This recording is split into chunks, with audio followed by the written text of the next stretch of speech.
قبل ما نبدأ يا ريت تعمل لايك وتكتب تعليق لأن ده بيفرق معانا جدا. وبس كده يلا نبدأ. بيبدأ مسلسلنا في الماضي سنة 1995 مع الأخين مينورو وأخوه ماكوتو وهما لسه أطفال وكانوا بيلفوا بالعجلة بتاعتهم لحد ما وقفوا عند البحر. وقتها مينورو قال إنه لما يكبر نفسه يبقى بطل خارق، لكن ماكوتو ما كانش عارف هو عايز يبقى إيه بالظبط. وبعد ما ماكوتو رجع البيت كان متحمس يحكي لوالدته ووالده على اللي مينورو عمله طول اليوم، لكنه بيتصدم بمنظر مرعب وبيلاقي أسرته كلها مقتولة وهم نايمين على السرير. المشهد ده بيفضل محفور في ذاكرة ماكوتو طول الوقت. وبعدين بنروح لسنة 2010 وبنشوف الأخين وهم داخلين بيتهم القديم من غير ما حد يحس بيهم، لأن واضح إن البيت مقفول من سنين، فبيشغلوا الكهرباء وبيتفرجوا على نشرة الأخبار واللي فيها بيعلنوا إن الرئيس الجديد للحزب وافق على تعديل قانون التقادم، وإن أي جريمة حصلت من سنة 95 هتفضل مفتوحة وهيتم استكمال التحقيق فيها من جديد. لكنهم بياخدوا بالهم إن التاريخ اللي الشرطة هترجع تراجع فيه القضايا بيبدأ بعد يوم وفاة أسرتهم بيومين بس، وده معناه إن قضية مقتل عيلتهم مش هتتشاف تاني ومش هيتم التحقيق فيها. وبنرجع للوقت الحاضر وبنشوف ماكوتو قاعد في المطعم لكنه ما بيتحركش لما بيسمع شوية بنات بيتكلموا عن مشكلة حصلت لهم، وبيفضل مركز معاهم وهو بيسمع كلامهم. وفجأة بتوصل له رسالة من بنت اسمها شيوري، وهي واحدة بتكون شغالة في الشرطة وبتطلب منه يقابلها. وفي نفس الوقت بنشوف أخوه مينو شغال في الشرطة كطبيب شرعي وبيكون شاطر جدا في شغله وقدر يحل واحدة من القضايا المعقدة بمجرد فحصه لجثة الضحية. أما شيوري فبتوصل لماكوتو وبتطلب منه يجي معاها القسم لأنهم محتاجين مساعدته في قضية. وبنشوف مينو جوه القسم والكل معتمد عليه بشكل كبير لأنه بيفحص الجثث بدقة ملحوظة، وبيبعت مع مساعدته إنه مش عايز يروح عزومة المدير. وبعدها بياخد ملف القضية الجديدة وبيتحرك على مسرح الجريمة. وفي الوقت ده بيكون ماكوتو بيعرف تفاصيل القضية اللي محتاجينه فيها، وشيوري بتشرح له إن واحدة اسمها كروكي رجعت من شغلها في وكالة سفر على بيتها ولقت الراجل اللي عايش معاها مقتول بطعنات كتير والضحية اللي بيكون اسمه ساتوشي. فسألها ماكوتو إذا كان باب الشقة مفتوح وقتها، لكن قالت إن الباب كان مقفول من جوه. فبيبدأ يشك إن حبيبته كروكي هي القاتلة، لكن مساعدته بتقول له إزاي إن كروكي كانت في باريس طول الشهر وما كانتش موجودة أصلا. فبيفهم ماكوتو إنهم قدام لغز غرفة مغلقة. وبعدها بيروح ماكوتو لمسرح الجريمة وبيعرف إن مفيش أي آثار اقتحام للشقة، وكمان مفيش نسخة احتياطية من المفتاح، وحتى الكاميرات ما جابتش أي شخص غريب دخل الشقة في أي وقت. وماكوتو بيقرب من الجثة لكنه ما بيحركش أي حاجة لحد ما بيوصل فريق الطب الشرعي واللي بيكون فيه أخوه مينو. وبعدها بيدخلوا الشقة وبيبدأوا يفحصوا الجثة، وبيلاقي مينو آثار إصابات على إيد الضحية، لكن الإيد التانية ما كانش فيها أي حاجة، وكمان باقي جسمه كان عليه آثار إصابات في أماكن مختلفة. وبعدها بينزل مينو وبيقابل المحقق، وهناك بيكون أخوه ماكوتو موجود وبيسأله عن التقرير المبدئي لفحص الجثة. وقتها مينو بيقول إنه لسه مش متأكد من سبب الوفاة، لكن الضحية مات من يوم تقريبا. وبعدها بيطلب إنه يبدأ في تشريح الجثة، وبعدها بيتحركوا للجامعة الطبية علشان يبدأوا التشريح. ومينو بيلاحظ إن في إصابات كمان منتشرة على جسم الضحية في أماكن كمان مختلفة، لكن سبب الوفاة بقى الحقيقي كان تضخم في عضلة القلب، وكمان في إصابة واضحة على راسه. وقتها بيطلب المحقق ماكوتو إنهم يفتشوا البيت كويس جدا ويدوروا على الملابس اللي كان لابسها وقتها، لأن واضح إن الضحية اتنقل من مكان الجريمة الأصلي لمكان تاني. وبعد شوية بياخد ماكوتو من أخوه نتيجة التشريح، وبيفهم إن مينو مش ناوي يتدخل أكتر من كده وسايب باقي التحقيق لأخوه. وبعدها ماكوتو بيطلب منه فلوس علشان المراهنات، لكن مينو بيرفض وبيمشي.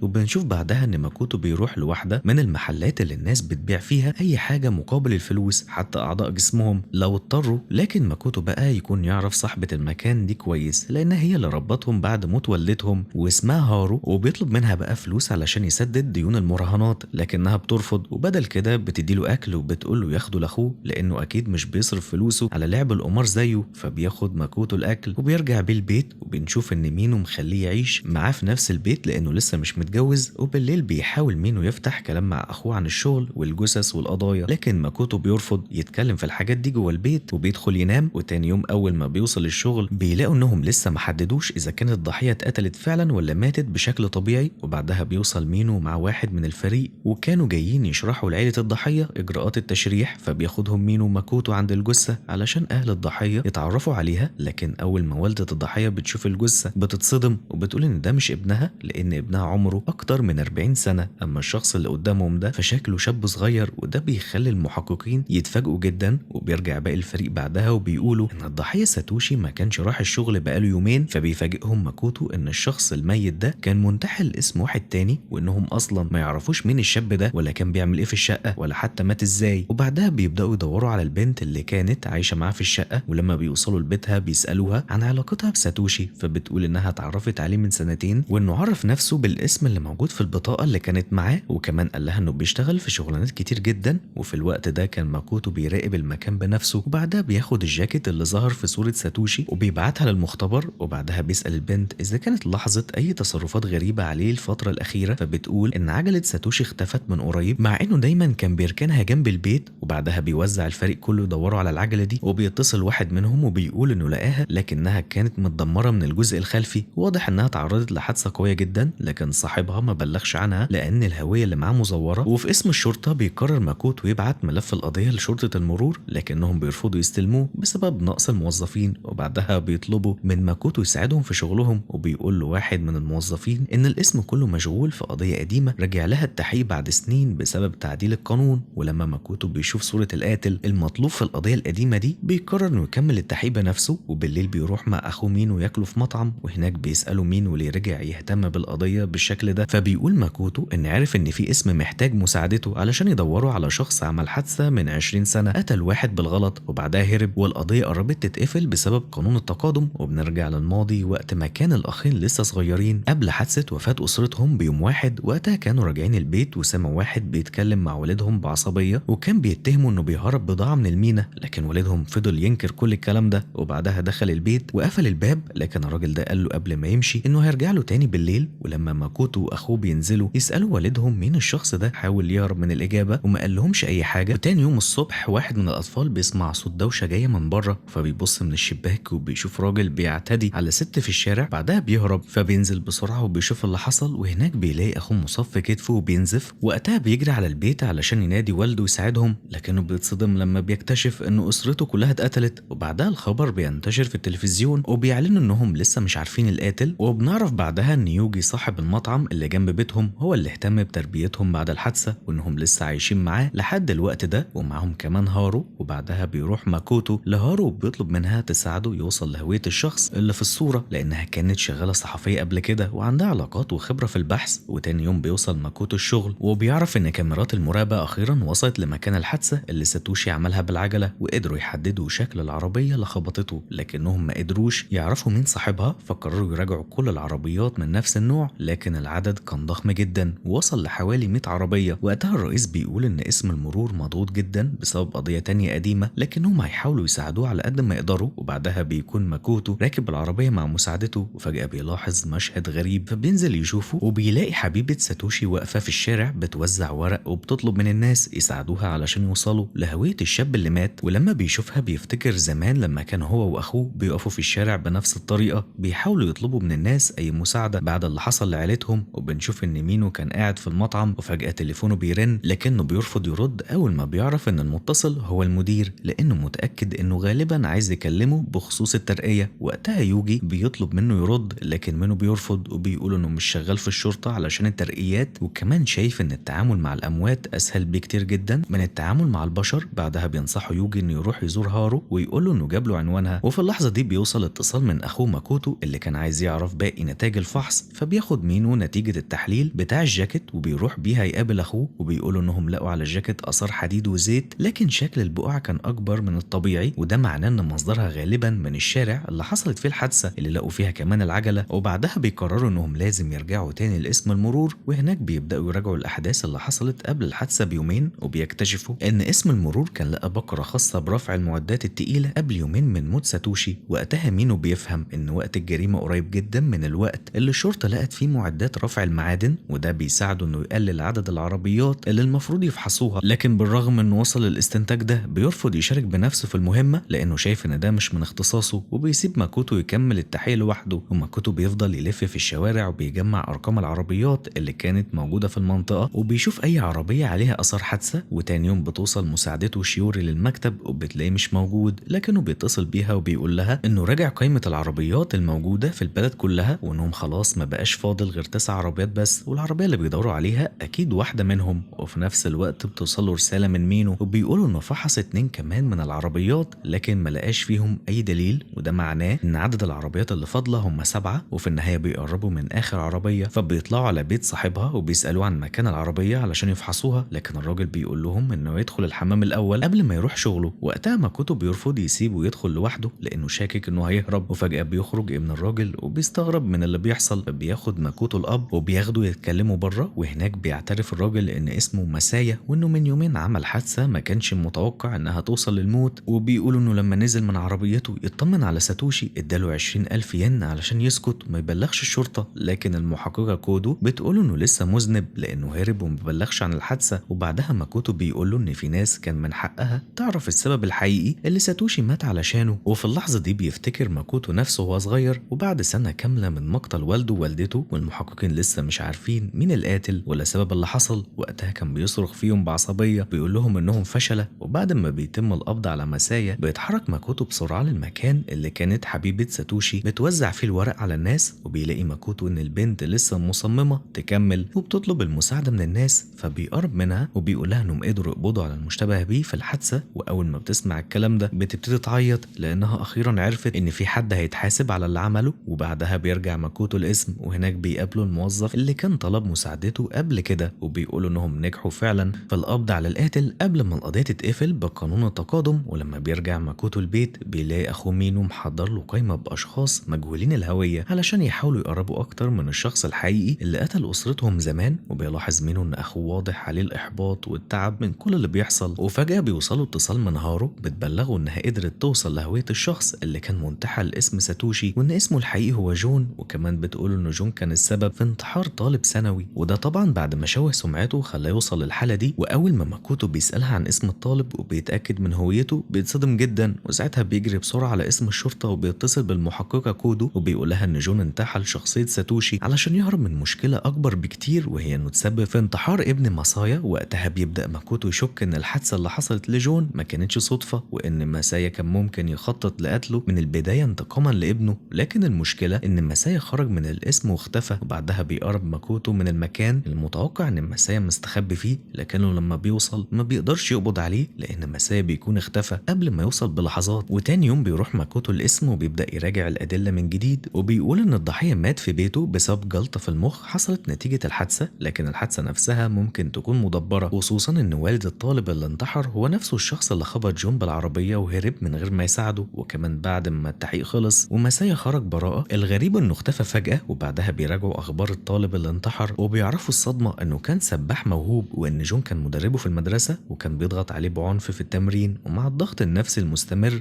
الطالب نزل المية وانتحر. وبعد اللي حصل جون هرب من المدرسة وبدأ يعيش بهوية جديدة. وقبل ما يبدأوا يدوروا على ماسايا مينو بيسأل اخوه اذا كان فعلا ناوي يقبض عليه لو اكتشف ان دفعه كان الانتقام لابنه، لكن ماكوتو ما بيردش. وبعدها بيتحركوا على بيت مرات ماسايا، وهناك بيعرفوا ان ابنها قبل انتحاره كان من افضل السباحين، وكمان اخد منحة للدراسة في المدرسة اللي جون كان بيدرب فيها، لكن بسبب تدريبات جون القاسية جدا اتصف كتفه. وقتها فريق جون خسر البطولة، فكل الناس حملوا الطالب مسؤولية الخسارة وفضلوا يضغطوا عليه ويتنمروا عليه لحد ما قرر ينتحر. وبعد ما بيخرجوا من البيت بيلاقي ماكوتو اخو الطالب واقف مستنيهم بره. في البداية بيفتكروا انه عايز يقول لهم معلومة عن القضية، لكنه بيفاجئهم وبيسألهم اذا كان والده فعلا هو القاتل، لكن ماكوتو بيسيبه وبيمشي. وبعدها بيروح مع المحققة كودو للمدرسة اللي جون كان بيدرب فيها واللي كانت مشهورة جدا بالطلاب الرياضيين، وهناك المدير بيديهم كشف باسماء الطلاب والمدربين. ولما بيسألوا المدير عن طريقة تدريب جون بيحاول يقول ان اسلوبه كان طبيعي وضمن الحدود المقبولة، لكن ماكوتو بيفهم ان جون كان مدرب عنيف وان المدرسة كانت بتخبي الحقيقة طول الوقت لانه كان بيحقق نتائج مهمة جدا. وفجأة بيجي اتصال المحققين ان حد شاف ماسايا في مطعم قريب، فبيجري ماكوتو على المكان بسرعة، وهناك بيعرف ان ماسايا كان قاعد لفترة طويلة في المطعم لحد ما واحدة من الموظفات اتعرفت عليه وبلغت الشرطة، فساعتها هرب واختفى. وبعدها بيرجع ماكوتو البيت وبيبدأ يجهز حاجته لانه ناوي يبات بره البيت الفترة دي لحد ما يخلص موضوع ماسايا ويقبضوا عليه. وقبل ما يمشي بيسأل اخوه عن الشخص اللي موجود في الصورة، لكن مينو ما بيقدرش يحدده. وقتها بيقول ماكوتو ان ماسايا لسه موجود في البلد ومستحيل يكون قدر يهرب، وانه مضطر يقبض عليه قبل ما يعمل اي حاجة تانية. وتاني يوم بيوصل خبر ان ماسايا استخدم بطاقته الائتمانية، فبيقدروا يحددوا مكانه بسهولة وبيعرفوا انه اشترى بدلة جديدة. وفي نفس الوقت بتحصل قضية تانية، واحد من الصيادين بيموت بشكل مفاجئ، وفي الاول بيفتكروا انه مات وفاة طبيعية، لكنهم بيبعتوا واحدة من العينات اللي كانت موجودة في شعره للمختبر علشان يتأكدوا. وفي الوقت ده بيكون ماكوتو قاعد في القسم وبيتفاجئ باخو مينو داخل عليه، فبيقعدوا مع مع بعض، وبيبدأ ماكوتو يحكي له إن مسايا بعد ما خرج من القسم فضل قاعد في المطعم، والغريب بقى إنه راح اشترى بدلة. لكن ماكوتو بيستغرب جدا من تصرفه، لأن المفروض أي حد بيهرب كان المفروض يتنكر الأول قبل ما يتحرك بحرية، وبعدها بيخرج الأخين سوا وبيروحوا البيت هارو، لأن ماكوتو كان عايز يسألها عن حاجة مهمة، وهناك بيسألها عن جون وبيقولها إنها جابت المعلومات دي منين، لكنها بترفض تقوله على المصدر وبتأكد ما ينفعش تكشف عنها. لكن ماكوتو بيفضل يضغط عليها وبيحاول يعرف، وفي نفس الوقت بيكون مينو قاعد في المطعم مع يوجي وبيقول إن أخوه كان لقى عنوان هارو من فترة قريبة وهو بيتتبع شوية سرقات. وقتها يوجي بينصحه مرة تانية إنه يروح يقابل هارو، لكن مينو بيرفض وبيقول إنه لازم يمشي دلوقتي، لكن يوجي بيوقفه وبيقول إنه لازم يشوفها قريب، لكن مينو بيرد إن الأفضل ليهم هما الاتنين ما يتقابلوش تاني. ولما بيرجع مينو للمختبر بيقابل باقي الفريق وبيعرف منهم إن تتبع تحركات مسايا بقى صعب جدا. وقتها بيقول إنه عايز يروح مكان معين، وبيروح فعلا مع المحققة كودو، وهناك بيوضح إن النباتات اللي لقوها على جثة الضحية من يومين هي نفس نوع النباتات اللي كانت موجودة على ترابيزة اللي مسايا كان قاعد عندها، فبيخمن إن مسايا مستخبي في المنطقة دي. والمحققة كودو بتقول إن جثة ابن مسايا كانت موجودة في المكان ده من سنتين، فبيبدأوا يفتشوا حوالين المكان، وهناك بيلاقوا ابن مسايا الصغير واللي بيقول لهم إنه بيجي هنا علشان يفتكر ذكرياته مع أخوه. وهم بيدوروا بيعرفوا إن مسايا فعلا كان بيزور المكان، لكن فجأة بيجي اتصال بيبلغهم بالعربية اللي راكبها حاليا والمكان اللي نزل عنده، فبيتحركوا بسرعة. لكن بعد ما بيفتشوا المنطقة كلها بيختفي من غير أي أثر. ولما بيرجعوا القسم بتتصل هارو بماكوتو وبتقول إن الشخص اللي عرفها بالمعلومة عن جون كان واحد من الطلبة اللي كانوا بيتدربوا في المدرسة اللي جون كان شغال فيها. فبيروحوا يقابلوا الطالب وبيسألوه عن نظام تدريب جون وهل فعلا كان السبب في أذية الطالب. فبيقول إن جون كان بيجبر تايكي يتدرب طول الوقت لحد ما إصابته زادت وبعدها فشل في المسابقة. لكن الطالب بيكمل وبيقول إن جون ساب النادي بعد ما واحدة من المستشارين هناك هي اللي قالت له يمشي. وقتها بيفهم ماكوتو إن شين هي كمان كانت بتدي أوامر لجون أثناء التدريب، فبيسأله إذا كانت شين دي لسه شغالة. فبيقول الطالب إنها نقلت تشتغل في مدرسة عادية وكمان خلاص هتتجوز. وبيفتكر ماكوتو إن مساء كان قاعد في المطعم لفترة طويلة لأنه بيراقب المدرسة. وفي نفس الوقت بيكتشف مينو من الأدلة القديمة الخاصة بانتحار تايكي إن الولد كان بيتعالج في عيادة نفسية. وأما ماكوتو فبيعرف إن فرح شين هيتعمل في نفس الفندق اللي مسايا راحه، وإنه اشترى البدلة علشان يحضر الفرح. وفعلا بيكون مسايا جوه الفندق ومعاه سلاح وبيستعد خلاص يدخل الحفلة، لكنه بيتفاجئ إن ماكوتو وصل واللي بيقوله إنه عارف إنه ناوي يقتل شين النهارده. وقتها بيعترف مسايا بالحقيقة وبيقول إن يوم وفاة ابنه لقى رسالة على تليفونه وكان مكتوب فيها إن المدرب جون هو السبب إنه ما بقاش يقدر يعوم تاني. وبعدها بيعترف إنه كان متعمد يخبط جون بالعربية وهو راكب العجلة علشان ينتقم منه. ولما نزل من العربية بعد الحادثة على طول قال له إن والد تايكي الطالب اللي انتحر، لكن جون وقتها قال له إنه مش المسؤول الحقيقي وإن السبب الأساسي كانت شين. ومسايا بيقول إنه ما كانش يعرف إن الخبطة دي هتقتل جون. وبعدها بيقول له ماكوتو إنه لو فعلا عايز ينتقم يروح يواجه الشخص الحقيقي. وبعدها بيسيب في إيده الميدالية الخاصة بابنه، وفعلا بيروح مسايا يقابل شين وبيقف قدامها لكنه ما بيقدرش يعمل أي حاجة. كل اللي بيقوله إنه عايزة تفضل فاكرة ابنه بس. وفي اللحظة دي بتوصل الشرطة وبتقبض عليه، وبعدها المدير بيتعصب على ماكوتو لأنه اتصرف لوحده وما استناش باقي الفريق يوصل. لكن ماكوتو بيبقى شايف إن الشرطة بتقبض على المجرمين لكنها مش بتقدر تجيب لهم حقهم وإن ده عمره ما كان حل حقيقي. وبعدها بيسيب المكان وبيمشي. ولما بيرجع ماكوتو لاسم الشرطة بيلاقي ابن مسايا واقف بره الاسم ومستني والده يخرج. وقتها بيقول له إن والده هيفضل موجود جوه الفترة، وبعدها بياخده معاه لأنه كان عايز يهديه ويطمنه. وفي نفس الوقت بيوصل مينو وبيقول لماكوتو إن تايكي قبل ما يموت كان بيتعالج فعلا وإنه كان ناوي يرجع لتدريبات السباحة تاني وما كانش مستسلم زي ما الناس فاكرة، بالعكس ده كان متمسك بالعلاج جدا. وبعدها بيدخل ماكوتو يساعد باقي المحققين وبيبدأوا يشيلوا الملفات الخاصة بالقضية بعد ما خلصت. وتاني يوم بيروح ماكوتو لهارو بيكون عايز يدفع لها مقابل المعلومات اللي جابتها له، لكنها بترفض تاخد منه أي فلوس، فبدل كده بياخدها معاه للمطعم. وهناك بيلاقوا مينو قاعد مع يوجي، وبتكون دي أول مرة مينو وهارو يشوفوا بعض فيها من فترة طويلة جدا. ولما بتحاول هارو تكلمه مينو ما بيعرفش يرد، فبتبدأ هارو تحكي إن قبل ما تسافر من القرية بسنين كانوا دايما بيتقابلوا بيتكلموا عن القضية، لكنها كانت عايزاهم يركزوا في مستقبلهم بدل ما يعيشوا طول عمرهم بيدوروا على الانتقام، وعلشان كده سابتهم ومشيت. وقتها مينو بيقول إنه كان فعلا عايز يشوفها وإن الموضوع عمره ما كان مجرد القضية وبس. وبعدها بيكشف لهم إن الشخص اللي هدد والدهم وقالوا إنه هيرجع له تاني يوم الجريمة اسمه تسودا، وإنه كاتب مشهور جدا واخد جوائز كبيرة. وكمان لما الشرطة حققت معاه وقتها كان عنده حجة غياب قوية، لكنه بعدها هرب من البلد. ومن يومها هم بيدوروا عليه وبتسألهم هارو لو لقوا الراجل ده هيعملوا فيه إيه. وساعتها الاتنين بيسكتوا وبيكون واضح جدا ان جواهم رغبة كبيرة في الانتقام. وفجأة بيجي اتصال وبيعرفوا ان تسودا موجود في المستشفى بعد ما عمل حادثة كبيرة جدا ودخل في غيبوبة، وكمان اكتشفوا انه عنده سرطان وفي مرحلة متأخرة وانه غالبا مش هيعيش مدة كبيرة. وبنشوف ان الاخوات وصلوا الأوضة اللي فيها الشخص اللي شاكين انه قتل أسرتهم واللي اسمه تسودا، وبيلاقوه في غيبوبة وفوق كده كمان عنده سرطان ومش فاضله غير حوالي 6 شهور بس. وبيقول مينو ان بعد الفحوصات اكتشف ان تسودا ما كانش بياخد اي علاج للمرض اللي عنده ولا حتى كان بيروح للمستشفى. وبعدها بيسألوا ماكوتو اذا كانت تسودا ممكن يفوق من الغيبوبة قريب، لكن الدكتور بيرد عليه وبيقوله ان حالة تسودا صعبة جدا ومحدش عارف ممكن يفوق امتى. وبعدها بيخرج ماكوتو مع اخوه. في اللحظة دي بيجي لهم بلاغ عن قضية جديدة فيها اشتباه بجريمة قتل وحرق في منطقة قريبة منهم، لكن ماكوتو بيرفض يروح اي مكان قبل ما ينتقم من تسودا او يقتله. وقتها اخوه بيحاول انه يهديه وبيقول له انه هيفوق قريب بسبب الادويه ولازم يصبر شويه علشان يقدروا يسالوه عن الدافع اللي خلاه يقتل اسرتهم. وبعد الكلام ده بيتحركوا هما الاتنين، وهناك بتحكي له المحققه كودو عن اللي حصل في مسرح الجريمه، وبتقول انهم جالهم بلاغ عن حريق في الشقه، لكن البنت اللي كانت عايشه فيها ودوها المستشفى وبعدها ماتت هناك. وكمان بتقول ان محققين الحرايق اكتشفوا ان الحريق ده بدا من بره الشقه عند الباب، وده معناه ان المجرم كان مخطط للحريق من قبلها. وبعدها بيدخل ماكوتو الشقه علشان يشوف مسرح الجريمه بنفسه، وفي الوقت ده باقي المحققين بيكونوا متاكدين ان الحريق ده كان متعمد، لكنهم مش فاهمين ليه الضحيه ما هربتش من الشباك. وفي الاخر بيفترضوا انها غالبا ما خدتش بالها من الحريق غير متاخر وده خلاها ما تلحقش تهرب. وبعدها بيصوروا كل المتفرجين اللي حوالين المكان علشان لو القاتل ممكن يكون واحد وسطهم، لكن ماكوتو بيلاحظ انه واقف في مكانه مش بيتحرك وبيقول ان الحريق خلص من بدري، فاكيد المجرم هرب قبل ما الشرطه توصل. وتاني يوم وهم بيفحصوا الجثه بيلاقي مينو اثار لحاجه موجوده تحت ضوافر الضحيه، فبيبعتها للتحليل. وبعدها بيبداوا يفهموا ان البنت اصلا ما كانتش حاسه بالحريق لانها كانت بتستخدم مجفف الشعر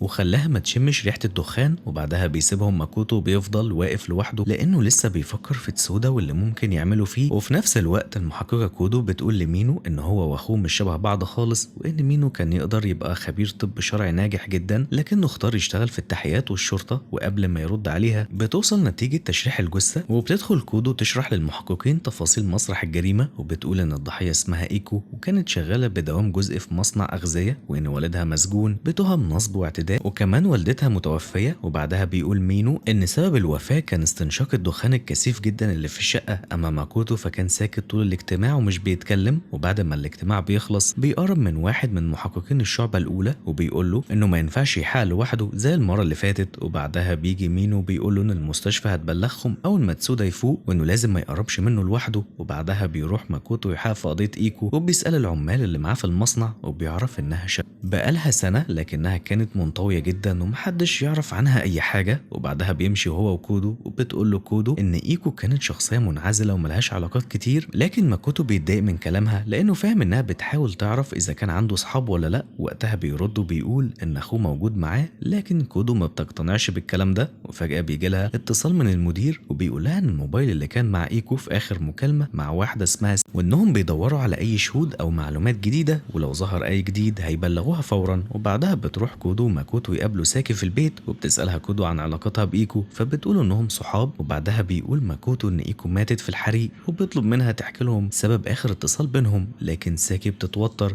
فبيسالها ماكوتو كانت فين وقت الحادثه، فبتقول انها كانت في وقت اضافي في الشغل. وبعدها بتسالها كودو عن الرساله اللي ايكو بعتها واللي كانت عايزه تتكلم فيها عن شخص اسمه توجو، فبتقول ساكي ان توجو ده كان بيطارد ايكو من فتره وبيضايقها باستمرار. وفي اللحظه دي بيتصل مينو على ماكوتو وبيعرف انه في الطريق للبيت، فبيطلب منه يقابله علشان يتكلموا في موضوع مهم. ولما بيتقابلوا بيقولوا انهم لازم يرجعوا لمسرح الجريمه لان العينه اللي اخدوها من تحت ضوافر ايكو طلعت نوع من الاعشاب اللي بتصنع منه السجاد الياباني، ومن هنا بيفهموا انها حاولت تهرب من الاوضه وقت الحريق. ولما بيوصل ماكوتو واخوه للشقه بيلاحظوا ان في علامه غريبه على الارض، فبيقرب ماكوتو يفحصها، وهنا بيفهموا ان في حد كان ناقل السرير من مكانه. وبعدها بيبدا هو ومينو يرفعوا الارضيه علشان يعرفوا السبب، لكنهم بيتفاجئوا بوجود كميه كبيره جدا من سبائك الذهب في حد خباها وثبتها تحت ألواح الأرض، وبعدها الشرطة بتوصل بسرعة وبيبدأوا يحققوا في الموضوع وبيشكوا إن والد إيكو هو اللي جاب الذهب ده من عمليات النصب بتاعته، وبيبدأوا يدوروا ورا الموضوع. وفي الوقت ده كان ماكوتو بيفكر إن إيكو في الأول حاولت تطفي الحريق، لكن بعد ما فشلت حاولت تنقذ سبائك الذهب اللي تحت الأرض، لكنها ما لحقتش لأنها ماتت بسبب تسمم الدخان. وبعدها بيمشي ماكوتو علشان يطلب مساعدة من هارو، لكن قبل ما يقول لها هو محتاج إيه بيلاقي المحققة كودو ماشية وراه لحد ما دخلت محل هارو. فساعتها بيسألها ماكوتو ليه كانت بتمشي وراه، فبتقول إنها كانت قلقانة عليه مش أكتر، لأنه دايما بيشتغل لوحده وممكن يتعرض لمجرمين في أي وقت. وبيطلب من هارو تدور على شخص اسمه توجو واللي كان بيطارد الضحية قبل موتها، وخصوصا بعد ما عرفوا إنها كانت مخبية سبائك دهب في البيت. لكن كودو بتتضايق لأنه بيقول معلومات القضية لشخص مدني. وقتها هارو بتطمنها بتقول إن المعلومات دي مش هتطلع لحد غيرها. وبعدها بتطلب المحققة من ماكوتو يروح ياكل معاه في المطعم، لكنه بيرفض وبيمشي عند يوجي وبيقعد هناك. وبعد شوية بيوصل مينو وبيبدأوا يتكلموا عن القضية، وساعتها بيقول ماكوتو إن والد إيكو غالبا مالوش علاقة بسبائك الذهب، لأن إيكو كانت صغيرة جدا وقت ما دخل السجن، وده معناه إن أبوها مستحيل يكون عارف إنها مخبياهم عندها طول السنين دي. وبعدها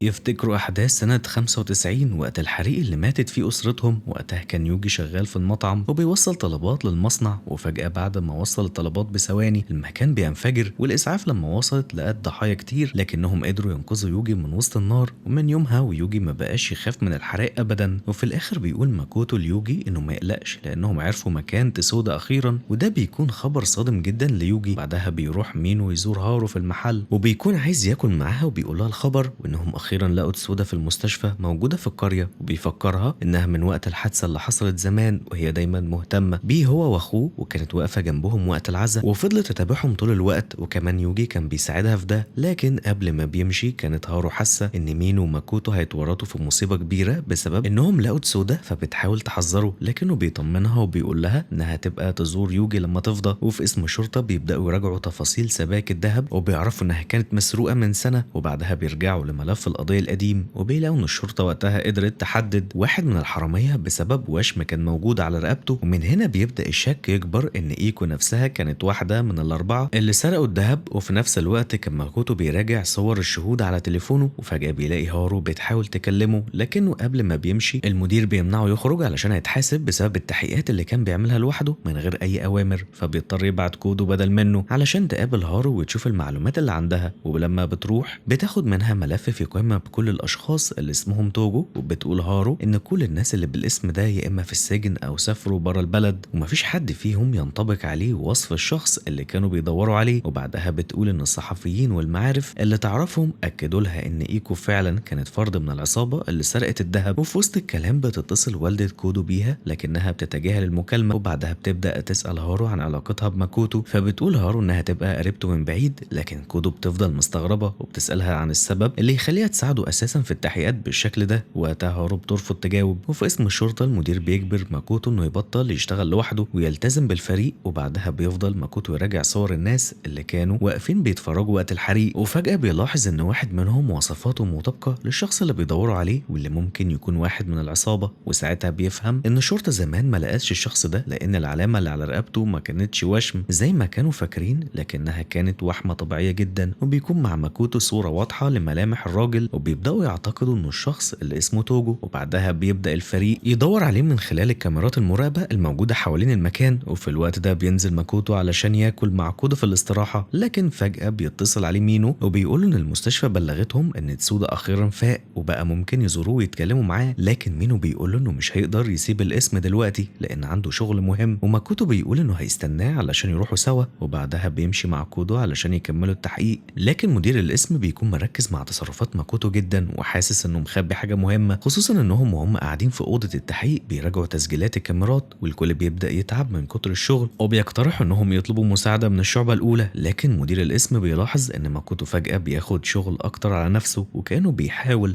يمنع أي حد من الشعبة الأولى إنه يدخل معاهم في القضية. وفي نفس الوقت مينو بيروح المستشفى عند تسودا لوحده، لكنه بيتفاجئ إنه يوجي وصل هناك. وقتها مينو بياخده للأوضة اللي فيها تسودا، ويوجي بيسأله بعد ما يعرف الحقيقة لو تسودا اعترف أو عرفوا إنه السبب في موت عيلتهم هو ناوي يعمل إيه بالظبط. وقتها مينو بيرد بكل هدوء وبيقول إن النهاية الطبيعية لتسودا هي الموت، وإنه هيتحمل المسؤولية لوحده ومش هيقول لماكوتو على اللي ناوي يعمله. وساعتها يوجي بيفهم إن مينو ناوي يقتل تسودا فعلا، فبيحاول يهديه وبيقول له انه لو عمل كده هيدخل السجن وهيخسر حياته ومستقبله وكل الحاجات اللي كان نفسه يعملها. لكن مينو بيصر على قراره وبيقول ان حياته اصلا انتهت يوم ما اسرته ماتت، وانه كان نفسه يبقى دكتور طب شرعي لكنه نسي الحلم ده من وقت الحادثه. وبعدها بيسأل الدكتور عن حالة تسودا، فبيقوله ان تأثير المهدئات لسه عليه وهيفوق بشكل كامل بكره. وبعدها بيمشي مينو ويوجي من المستشفى، لكن اللي ما كانوش يعرفوه ان تسودا كان فاق فعلا في الوقت ده. ولما مينو بيرجع البيت بيوصل ماكوتو بعدها على طول وبيسأله عن تسودا وحالته، لكن مينو بيكذب عليه وبيقول له ان تأثير المخدر لسه عليه ومش هيفوق غير بعد يومين او 3، وده علشان يمنعه يروح المستشفى. وبعدها بنشوف ان مينو بيحاول يشجع اخوه انه يتعلم الطبخ ويعتمد على نفسه، لكن ماكوتو بيستغرب جدا من كلامه وبيقول انه مش محتاج يتعلم،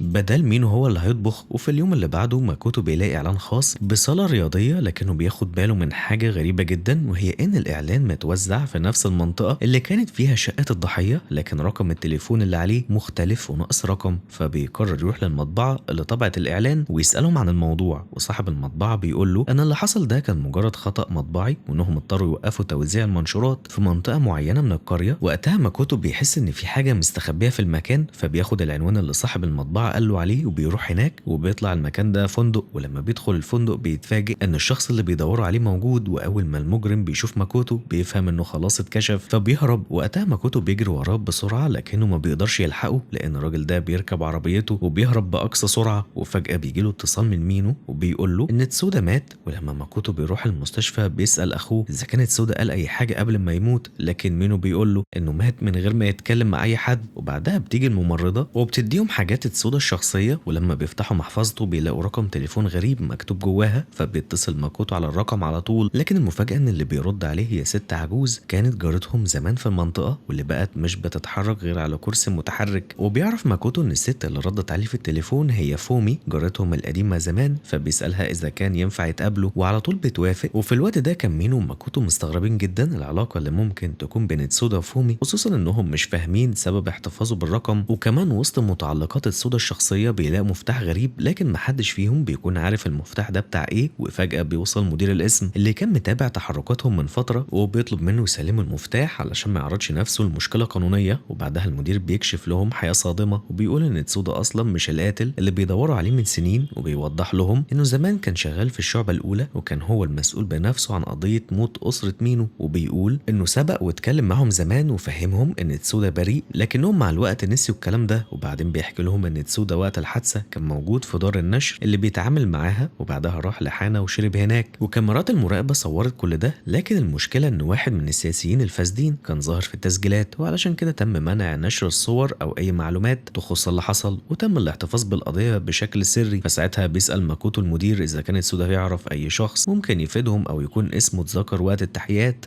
فبيقول المدير ان تسودا بنفسه كان بيحاف في حريق المصنع اللي حصل وقتها في الحي، وكان بيلف على كل الناس اللي كانوا قريبين من المصنع وبيسألهم علشان يوصل للحقيقة. وفي الاخر ماكوتو بيطلب من المدير طلب مقابل انه يسلمه المفتاح، وهو انه يساعدهم بشكل رسمي في التحقيق اللي شغلهم من سنين، لانهم عايزين يعرفوا مين اللي قتل اسرتهم فعلا وايه السبب الحقيقي ورا الجريمة دي. وبعدها بيمشي مينو وماكوتو بيفضلوا يفكروا في الحريق القديم اللي حصل زمان، وان الارض اللي كان عليها المصنع اتباعت بعد الحادثة فترة. ولما بيرجعوا اسم الشرطة بيبدأوا يجمعوا كل المعلومات اللي عندهم عن المشتبه فيه، وبيكتشفوا ان واحد من الاربع حرامية اللي سرقوا الذهب اسمه يوجو، وانه استخدم المنشورات في اشعال النار في شقة ايكو. وبعدها بيروحوا الشقة اللي كان يوجو عايش فيها، وهناك ماكوتو بيلاقي صور لطفل لسه مولود. وبعد شوية من التفتيش بيوصلهم خبر انهم لقوا جثة يوجو، ولما بيشوفوا تقرير تشريح بيلاقوا ان جسمه مليان طعنات في ظهره. لكن مينو بياخد باله من حاجة غريبة، وهي ان بعض الطعنات دي كانت ضعيفة جدا، وكأن القاتل ما كانش مركز او ما عندوش نية جامدة للقتل من البداية، مع ان الطبيعي ان اي قاتل بيبقى حريص جدا انه يتأكد ان الضحية ماتت. لكن ماكوتو بيرد عليه وبيقول